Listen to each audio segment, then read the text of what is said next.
അവരടിക്കുന്ന അവരുടെ ചുവരുകൾ കൊണ്ടുള്ള അടി എനിക്ക് ഒരിക്കലും വേദനിച്ചിട്ടില്ല. പക്ഷെ അവർ പറയുന്നൊരു വാക്കുണ്ട്, ഇവർ കോളനിയിലെ കുട്ടികളാണ്, നിങ്ങൾ ഇവരോട് സഹകരിക്കരുത്, കോളനിയുടെ സ്വഭാവമേ കാണിക്കുകയുള്ളൂ. ഈ 8ാം ക്ലാസ്സിൽ 8 കുട്ടികളെ അവിടെ ഉള്ളു. ഓരോ കുട്ടികളെ കാണിച്ച് പറയുന്നത് ഇവർ ഇന്ന ജാതിക്കാരാണ്, നീ ഇവരുടെ കൂടെ ഇരുന്ന് പഠിക്കാനുള്ളവനല്ല.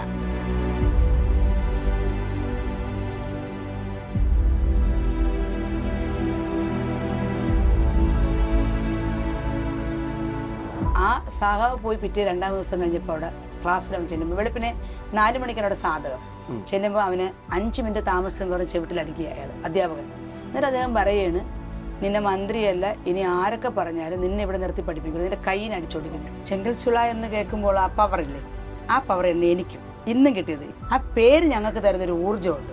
അതിപ്പോൾ അടിപിടിയായിരുന്നാലും വിദ്യാഭ്യാസമായിരുന്നാലും കായികമായിരുന്നാലും കലയായിരുന്നാലും ഞങ്ങൾക്കുണ്ടാകുന്നൊരു ഊർജ്ജമാണ്. പിന്നെ നിങ്ങൾ പറയും പോലെ കുറേ ക്രിമിനൽസുകൾ മാത്രം ഉണ്ടാകുന്ന ഒരു ഫാക്ടറി അല്ല ചെങ്കൽച്ചുള. അവർക്ക് ഇവിടുത്തെ പ്രതിഭകളെ ആവശ്യമില്ല, ഇവിടുത്തെ പ്രതികളെയാണ് ആവശ്യം. സാർ, ഞാൻ ഇങ്ങനെ ഒരാളാണ്, ഞാനൊരു കലാകാരനാണ്, ഞാൻ വേറൊരു തെറ്റ് ചെയ്തില്ലെന്ന് ചോദിക്കും. പുള്ളിയെ കൊണ്ട് ലോക്കപ്പിൽ ഷർട്ട് ഊരി നിർത്തുകയാണ്. ഷർട്ട് ഊരി പുള്ളിയെ നിർത്തിയിരിക്കണം ലോക്കപ്പിനകത്ത്. അവിടെ പ്രതിഭയാണോ നോക്കിയത്, പ്രതിയാണോ നോക്കിയത്? അവർ ചെങ്കൽച്ചുള എന്ന് പറഞ്ഞ് ആ ഒരൊറ്റ പേരിൻ്റെ ഇതിൽ മാത്രം പുള്ളിയെ കൊണ്ടുവന്ന് വിവസ്ത്രനാക്കി നിർത്തിക്കളഞ്ഞു.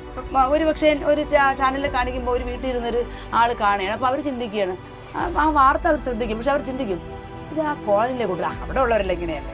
അപ്പം ജ്ഞാനികളുടെ മുമ്പേ പോഷകത്തുള്ള ഞങ്ങൾക്ക് അവിടെ എത്തേണ്ടി വന്നില്ലേ? അതിന് വഴികാട്ടിയായിരുന്ന ആ ജ്ഞാനികളോട് ബഹുമാനമേ ഉള്ളൂ ഇപ്പോഴും. ഒരു പക്ഷെ അവരങ്ങനെ കാണിച്ചത് കൊണ്ടിട്ടാണ് ജീവിതത്തിൽ കുറച്ചുകൂടെ വീറും വാശിയൊക്കെ എനിക്കും ഉണ്ടായത്. പാർശ്വവൽക്കരിക്കപ്പെട്ട ഒരു സമൂഹത്തിൻ്റെ ജീവിതകഥ സ്വന്തം എഴുത്തിലൂടെ പറയുകയാണ് ചേരിയിലെ എൻ്റെ ജീവിതം എന്ന പുസ്തകം.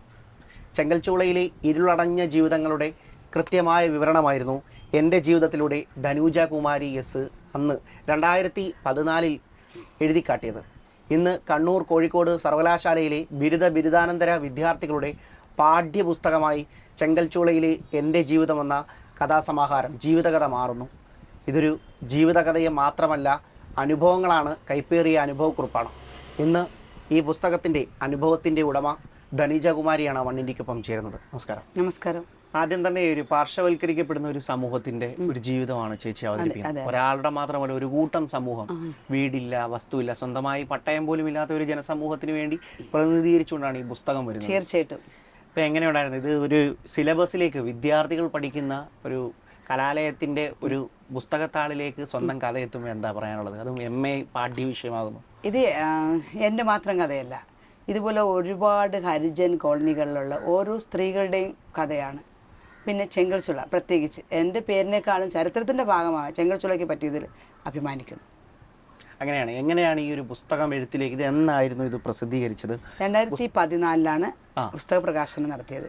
2013 ഞാൻ പുസ്തകം മൊത്തം എഴുതി തീർന്നു.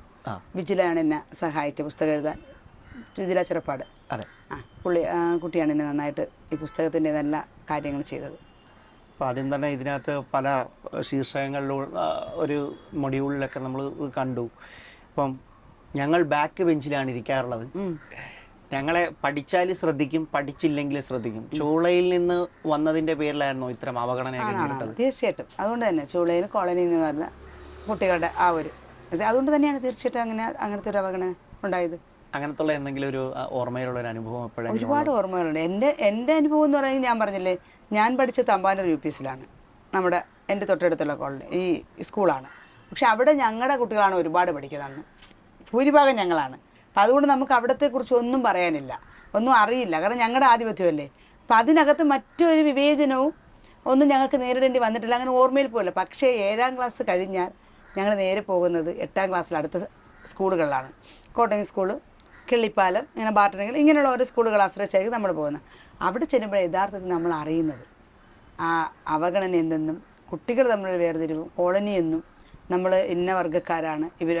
പെൺകുട്ടികളുടെ സ്കൂളിനകത്ത് തന്നെ പെൺകുട്ടികളെ 2 തരത്തിൽ ചിത്രീകരിക്കുന്നു പറഞ്ഞാൽ, ഇവർ കോളനിയിലെ കുട്ടികൾ, ഇവർ അല്ലാത്ത പിള്ളേർ എന്നുള്ളൊരു രീതിയിലാണ്. കാരണം നമ്മളെക്കാളും നല്ല എന്താ ഭയങ്കരമായിട്ടുള്ള മോശ സ്വഭാവമുള്ള കുട്ടികളാണ്, കുട്ടികളല്ലേ, അത് മോശ സ്വഭാവം നല്ല സ്വഭാവം എന്ന് പറയാൻ പറ്റില്ല. കുട്ടികളുടേതായ വികൃതികൾ, അതൊരു പഠനകാലത്ത് നമ്മളോടൊപ്പമുള്ള കുറേ പ്രശ്നങ്ങൾ, അത് മാറ്റിയെടുക്കാൻ വീട്ടുകാരെക്കാളും കൂടുതൽ പറ്റുന്ന അധ്യാപകർക്കാണ്.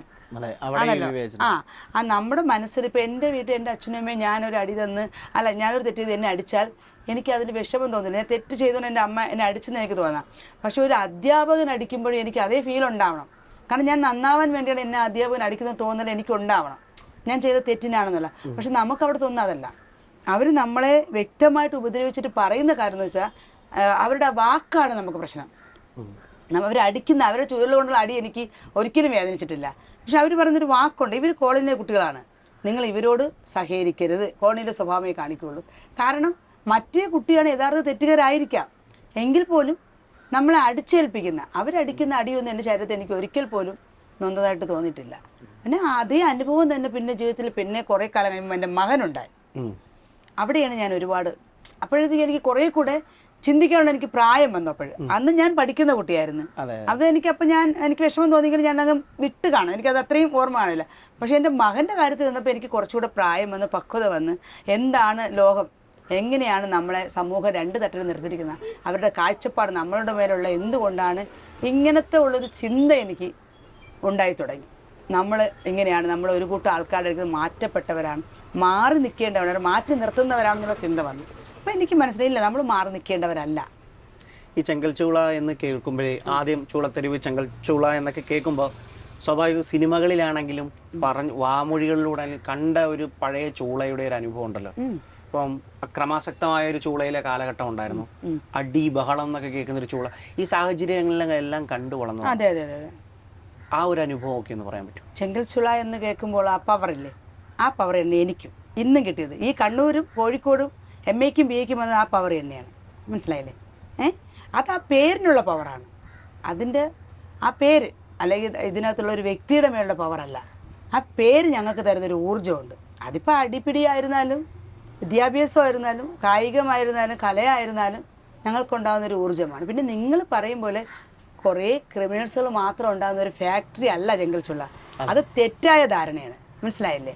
ഇത് നിങ്ങളുടെ നാടുകളിൽ നിങ്ങളുടെ വീടുകളുള്ളതുപോലെ എല്ലാ സ്വഭാവക്കാരും ഞങ്ങളുടെ ഇടയിലുണ്ട്, നമ്മൾ മനുഷ്യരല്ലേ. പക്ഷെ ചൂള എന്തുകൊണ്ടാണ് അങ്ങനെയാണെങ്കിൽ ചൂള മാത്രം ഈ പോലീസിന്റെയൊക്കെ അത് ചൂളയിലാണ്, അത് നിങ്ങളെ അങ്ങനെ ആക്കിയതാണ്?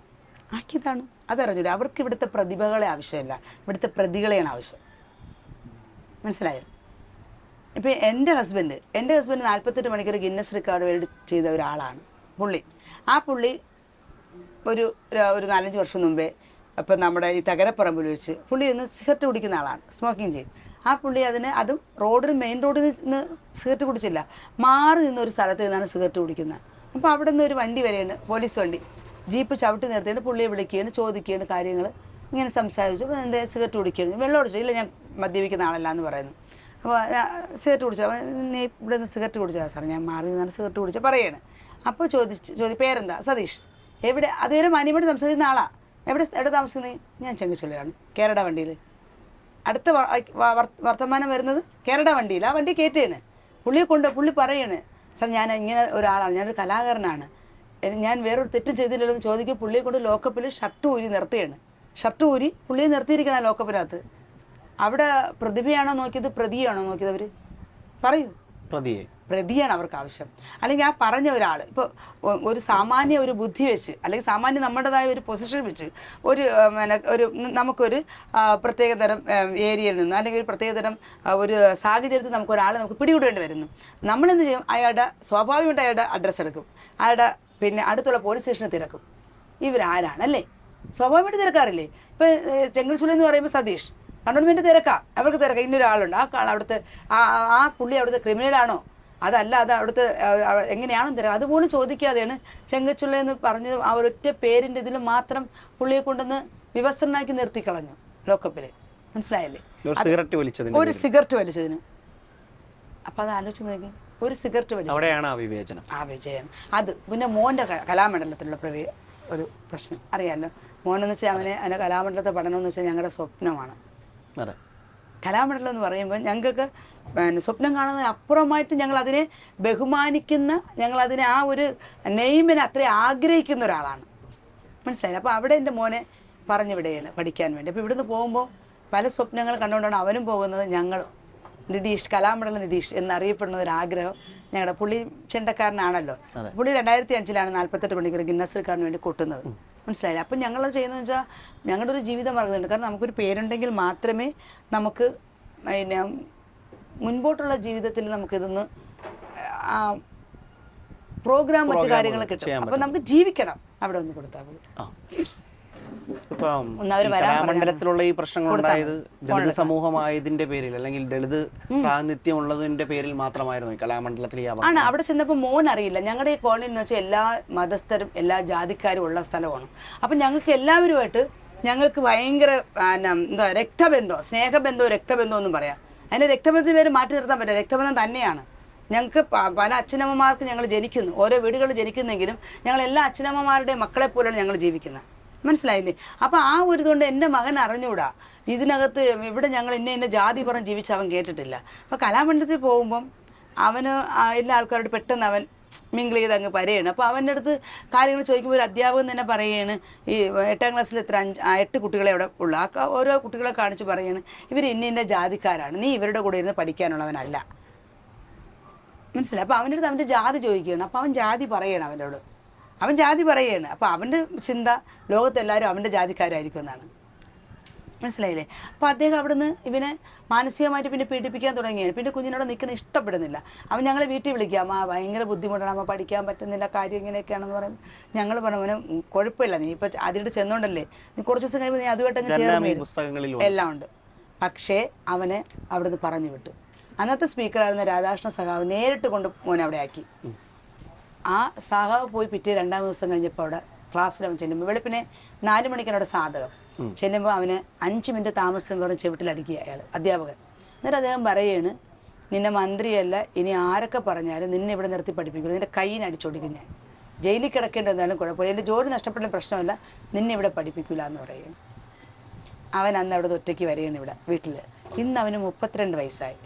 എൻ്റെ മോൻ ഇന്ന് വരെ ഈ വീട്ടിൽ എത്തിയിട്ടുണ്ടെന്ന് സ്വാഭാവികമായിട്ട് അവർ അന്വേഷിച്ചിട്ടില്ല. ആ കുഞ്ഞ് മരിച്ചോ ജീവിച്ചോ 3ൻ്റെ അന്ന് ഞങ്ങൾക്ക് കിട്ടുന്ന അവൻ്റെ TC ആണ്. മനസ്സിലായില്ലേ? അപ്പോഴും അവർ ഒരു വാക്കൂടെ പറഞ്ഞു വിട്ട്, ഇതിൻ്റെ പേരിൽ ഇവിടെ ഏതെങ്കിലും ചാനലുകാരോ മാധ്യമക്കാരോ വരികയാണെങ്കിൽ നീ ചെങ്കച്ചുള്ളയിലെ കുട്ടിയാണ്, ഇവിടെ സീനിയേഴ്സിൻ്റെ റൂമിലൊക്കെ കയറി നീ പ്രശ്നമാണെന്നുള്ളത് ഞങ്ങൾ സീനിയേഴ്സിനെ വിട്ട് പറയിപ്പിക്കും.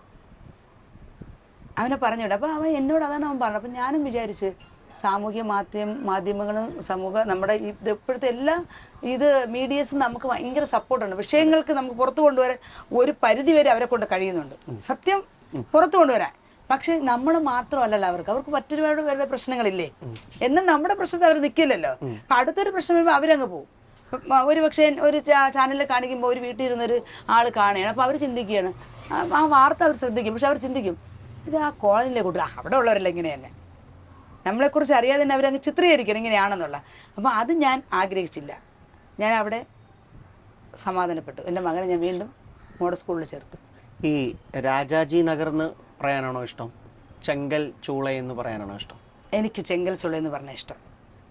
അങ്ങനെ ഒരു ചൂളയെ ഒരു രാജാജി നഗർ ഒരു നാഗരിക രീതിയിലേക്ക് അല്ലെങ്കിൽ ഒരു വേറൊരു അഡ്രസ്സ് നിങ്ങൾക്ക് ചാർത്തി തന്നപ്പോൾ അക്സെപ്റ്റ് ചെയ്യാൻ ബുദ്ധിമുട്ടുണ്ടായിരുന്നോ? അങ്ങനെ ഞങ്ങൾക്കായിട്ടൊരു ബുദ്ധിമുട്ടില്ല. രാജാജി നഗറും ചെങ്കൽച്ചുള്ള ഇപ്പോൾ ഞങ്ങൾക്ക് ഇപ്പോൾ ഒരു അമ്മയുടെ ഒരു മോന് 2 പേര് എന്നുള്ള രീതിയിലാണ് ഞാൻ അതിനെ കാണുന്നുള്ളൂ. ഇപ്പോൾ രാജാജി നഗർ നമ്മളോടൊപ്പം ആയിപ്പോയില്ലേ, ഇപ്പോൾ രാജാജി നഗർ നമ്മളോട് ചേർന്നു.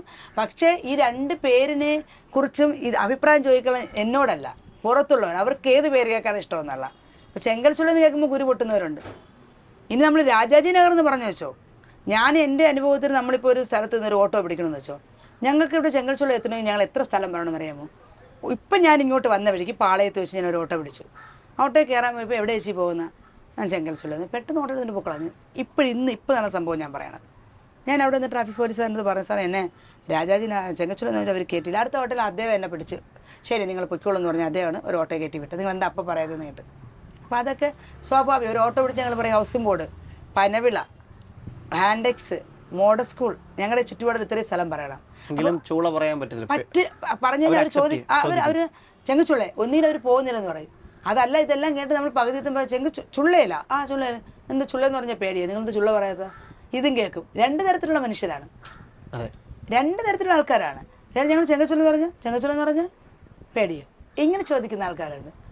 മറ്റു ചിലർ പട്ടയമില്ലാതെ ഇപ്പം കിടക്കുന്ന ഒരുപാട് ജനവിഭാഗം ഇവിടെ ഉള്ള ഉണ്ട്, ആർക്കും ഇല്ല. ഈ വോട്ട് ഇപ്പൊ ഇവർക്ക് നിങ്ങൾക്ക് വോട്ടുണ്ടല്ലോ, ഉണ്ട്.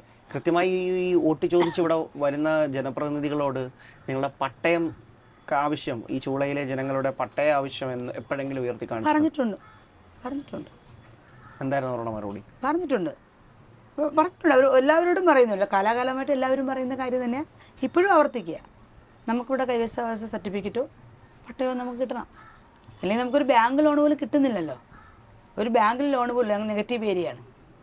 പിന്നെ ഞങ്ങളുടെ വീട്, ഞങ്ങൾക്കൊരു വണ്ടി ഉണ്ടെങ്കിൽ ഞങ്ങളുടെ പേരിലല്ല വണ്ടി, പുറത്തുള്ള ഞങ്ങളുടെ റിലേറ്റീവിൻ്റെ ആരെയും പേരിലാണ് ഞങ്ങൾ വണ്ടി എടുത്തിട്ട് പൈസ അടയ്ക്കുന്ന മാസം.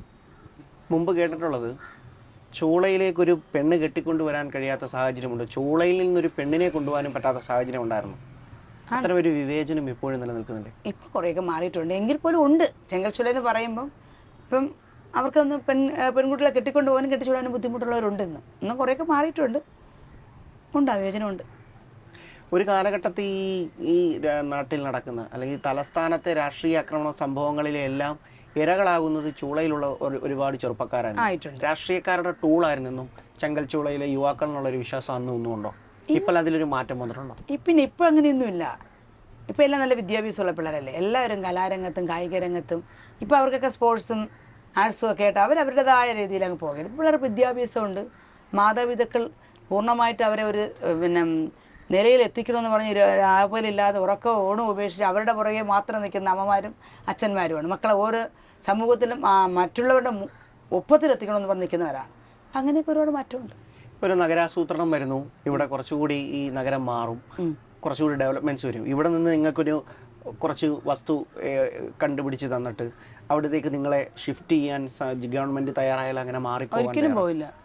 ഒരിക്കലും അതിൻ്റെ ആവശ്യമില്ല. ഇത് ഞങ്ങളുടെ സ്ഥലമല്ലേ, ഞങ്ങൾക്ക് അതിൻ്റെ ആവശ്യമില്ല. ഇപ്പം ഞങ്ങൾക്കിപ്പോൾ ഇവിടെ ഞാനിപ്പോൾ എൻ്റെ വീട് വെച്ച് അരസൻ്റെ സ്ഥലം പോലും ഇല്ല. ഇനി എനിക്ക് തരാമെന്ന ഫ്ലാറ്റും അത്രയൊക്കെ വരുള്ളൂ. കാരണം 2 നിലയൊക്കെ വരുമ്പോൾ അതിനകത്ത് ഒരു റൂം, കയറി വരുന്നൊരു സ്ഥലം, ഒരു കിച്ചൺ, ഒരു ബാത്റൂം, ഇത്രയേ ഉള്ളൂ നമുക്കത്. പക്ഷേ അതിൽ പോലും നമ്മളെന്തിനു മാറിക്കൊടുക്കണം? ചിലപ്പോൾ ഇവിടുന്ന് ഒരു 10 സെൻറ്റ് സ്ഥലം ഞങ്ങൾ പോകത്തില്ല, സിറ്റിയിൽ കിടക്കുന്നവരാണ് ഞങ്ങളല്ലേ. ഞങ്ങൾക്ക് ഇവിടെ നിന്ന് എന്തെല്ലാം സൗകര്യങ്ങളുണ്ട്. ഞങ്ങളിങ്ങനെ തലചുറ്റി നോക്കിയതെല്ലാം ഞങ്ങളുടെ ബസ് സ്റ്റാൻഡായിരുന്നു, റെയിൽവേ സ്റ്റേഷനായിരുന്നാലും, കോളേജായിരുന്നാലും, സ്കൂളുകളായിരുന്നാലും, എയർപോർട്ടായിരുന്നാലും, ഹോസ്പിറ്റലായിരുന്നു, പിള്ളേരുടെ കുഞ്ഞുങ്ങളുടെ ഹോസ്പിറ്റലായിരുന്നാലും, ഇതെല്ലാം ഞങ്ങൾക്ക് നടന്നു പോകത്തൊക്കെ ദൂരമേ ഉള്ളൂ. ഈ ഒരു 10 സെൻറ്റ് സ്ഥലം ഞങ്ങൾക്ക് കുറച്ച് ഉള്ളിലോട്ട് തന്നെ ഞങ്ങൾ ഡെയിലി ഒരു 500 രൂപ വണ്ടിക്കൂലി ചിലവാക്കി ഇതിനൊക്കെ വരാൻ ഞങ്ങൾ ആഗ്രഹിക്കും. പിന്നെ വീട്ടിൽ ജോലിക്കും ഓട്ടോ ഡ്രൈവർമാരൊക്കെ ഇവിടെ ഉള്ളവർ ഒരുപാട് പേര് ഹരിതകർമ്മസേന ജോലി ചെയ്യുന്ന. ഞങ്ങൾക്ക് ഇവിടുന്ന് ഒരു 15 കിലോമീറ്ററിന് അപ്പുറത്ത് പോയി ഞങ്ങൾക്ക് ദിവസം വണ്ടിക്കൂലി എത്ര രൂപ വേണം? വേണ്ടേ? ഇന്ന് ഞങ്ങൾക്ക് പല സ്ഥലത്തുനിന്ന് കുട്ടികൾ തിരുവനന്തപുരം ജില്ലയിൽ നിന്ന് ഓരോ കാര്യങ്ങൾ പഠിക്കുന്നവരുണ്ട്, ജോലി ചെയ്യുന്നവരുണ്ട്. അപ്പോൾ ഇതിൻ്റെയൊക്കെ മധ്യത്തിൽ കിടക്കുന്ന ഞങ്ങൾക്കൊരു കുറച്ചിലും ഇല്ല. പിന്നെ ആർക്കാ കുറച്ചത്? ഞങ്ങളിവിടെ നിന്ന് മാറ്റാൻ ഞങ്ങൾക്ക് തരേണ്ടത് തന്ന് ഞങ്ങളിവിടെ അങ്ങ് താമസിപ്പിച്ചാൽ മതി, ഞങ്ങളുടെ അവകാശങ്ങൾ. ഈ ഹരിത കർമ്മസേനയിലെ ഒരു സാധാരണ തൊഴിലാളി എഴുതിയ പുസ്തകം ജീവിതം ഇന്ന് MA ബിരുദാനന്തര ബിരുദത്തിന്റെ പാഠ്യപുസ്തകമായിട്ട് മാറുമ്പോഴുള്ള ചേച്ചിക്കുണ്ടാകുന്ന ഒരു സന്തോഷമുണ്ടല്ലോ. തീർച്ചയായിട്ടും ഭയങ്കര സന്തോഷമാണ്. ഹസ്ബൻഡൊക്കെ എന്താണ് പറയുന്നത്? അയ്യോ, എല്ലാവർക്കും ഭയങ്കര സന്തോഷമാണ്. ഹസ്ബൻഡ്, മക്കള്, എല്ലാവരും ഭയങ്കര സന്തോഷം. അല്ല, ഒരു പക്ഷേ ദളിതനായിരുന്നു കുട്ടി എന്ന് പറഞ്ഞ് ഈ കലാമണ്ഡലം തള്ളിക്കളഞ്ഞു അല്ലെങ്കിൽ ഉപേക്ഷിച്ചു എന്ന് പറയുന്നല്ലോ. ഇന്ന് വലിയ വരേണ്യവർഗം ഉൾപ്പെടെ ഈ പുസ്തകം പഠിക്കേണ്ടി വരുന്നു. ചേച്ചി എഴുതി കണ്ണീർ കഥകളെല്ലാം. അതാണ് എൻ്റെ വിജയം. അതാണ് എൻ്റെ വിജയം. അതാണ് പണ്ട് പറയുമല്ലോ, ദ്രോണാചാര്യർ തള്ളിക്കളഞ്ഞ ഏകലവ്യൻ്റെ കഥ അറിയാമല്ലോ, അത് തന്നെ. അതുപോലെ തന്നെ പറയുന്നുണ്ട്, ജ്ഞാനികളുടെ മുമ്പേ ഫോഷന്മാരെ ദൈവം തിരഞ്ഞെടുക്കും. അപ്പം ജ്ഞാനികളുടെ മുമ്പേ ഫോഷത്തുള്ള ഞങ്ങളെ ദൈവം, ഞങ്ങൾക്ക് അവിടെ എത്തേണ്ടി വന്നില്ലേ? അതിന് വഴികാട്ടിയായിരുന്ന ആ ജ്ഞാനികളോട് ബഹുമാനമേ ഉള്ളൂ ഇപ്പോഴും. ഒരു പക്ഷെ അവരങ്ങനെ കാണിച്ചത് കൊണ്ടിട്ടാണ് ജീവിതത്തിൽ കുറച്ചുകൂടെ വീറും വാശിയൊക്കെ എനിക്കും ഉണ്ടായത്. അത് തന്നെയാണ് ജീവിതം. ഹരിത കർമ്മസേനയിലെ പ്രവർത്തനങ്ങൾ ഇവിടെ എങ്ങനെയുണ്ട്? നല്ല രീതിയിൽ നടക്കുന്നുണ്ട്, നല്ല സന്തോഷമായിട്ട് പോകുന്നു. എത്രയോ കുടുംബങ്ങൾക്ക് നല്ലൊരു വരുമാന മാർഗമായി. ഒരുപാട് തൊഴിലാളികൾ ജോലി ചെയ്യുന്നു. ഞാൻ ജോലി ചെയ്യുന്ന കുടപ്പനക്കുന്നാണ്. അവിടുത്തെ കൗൺസിലറായിരുന്നാലും, ജയിച്ചയായിരുന്നാലും, HIമാരായിരുന്നാലും, അസോസിയേഷൻ സെക്രട്ടറിമാർ, അവിടുത്തെ ഭാരവാഹികൾ, വീട്ടുകാർ, ഞങ്ങളുടെ ഹരിത കർമ്മസേനാംഗങ്ങൾ എല്ലാവരും ഫുൾ സപ്പോർട്ടാണ്. ഈ സിലബസിലേക്ക് ഇത് എത്തി എന്നുള്ളത് എപ്പോഴായിരുന്നു അറിഞ്ഞത്? ഞാനൊരു 6 മാസമായി അറിഞ്ഞിട്ട്. എനിക്ക് എൻ്റെ വിജിലാണ് എനിക്ക് അയച്ചു തന്നത് എൻ്റെ ബാക്കി കാര്യങ്ങളൊക്കെ. അപ്പോഴും എനിക്ക് നല്ല രീതിയിൽ സന്തോഷം തോന്നി. പക്ഷേ ഞാൻ അത്രയും വലിയ, പക്ഷെ ഇപ്പോൾ എനിക്ക് ന്യൂസ് വന്നപ്പോഴാണ് നല്ല രീതിയിൽ അതൊരു വാർത്തയായത്. അതെ, ഈ ചൂള എന്ന് കേൾക്കുമ്പോൾ ഒരു അവജ്ഞയോടെ കണ്ട ഒരു സമൂഹത്തിൻ്റെ മുന്നിലേക്കാണ് ചേച്ചിയുടെ ചൂടയിലെ ജീവിതം തന്നെ ഒരു പുസ്തകമായിട്ട് പാഠ്യപദ്ധതിയിലേക്ക് എത്തുന്നത് തീർച്ചയായിട്ടും ഇതൊരു വലിയ വിജയഗാഥയല്ലേ? അതെ, വിജയമാണ്.